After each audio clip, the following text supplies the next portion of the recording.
પહેલા પ્રથમ તો વાત એ જ છે કે પોલીસ જે સિંઘમ બનીને ફાંકા ફોજદારી કરે છે એ પોલીસ મહિલા ઉપર હાથ ઉપાડતી ક્યાંથી થઈ ગઈ? મહિલાઓ ઉપર હાથ ઉપાડતી પોલીસ આ ગુજરાતનું રક્ષણ કઈ રીતે કરી શકશે?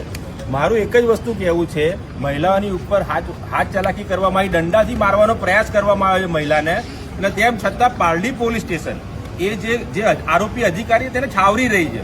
24 કલાક થઈ ગયા, આજ દિન સુધી એ વ્યક્તિને ધરપકડ થઈ નથી, એ વ્યક્તિ સામે કોઈ કાર્યવાહી કરવામાં આવી નથી. પોલીસ ખાલી ને ખાલી એશ્યોરન્સ આપી રહી છે. બરોબર, આ ચલાઈ ના લેવાય. હોમ મિનિસ્ટર અને મુખ્યમંત્રી નારી શક્તિની વાતો કરે છે, તો નારી શક્તિનું આમ તમે લાંછન કરી કાઢ્યું છે. પોલીસ દ્વારા રીતે મારવામાં આવી છે. આ ગુજરાત માટે શરમજનક ઘટના છે. જો અમે આજે પારડી વોર્ડ પ્રમુખ તરીકે અને અમારા મહિલા પ્રમુખ તરીકે અમે આવેદનપત્ર આપેલું છે. આગામી દિવસમાં જો એની પર કાર્યવાહી કરવામાં નહીં આવે તો અમે અનશન ઉપર ઉતરીશું.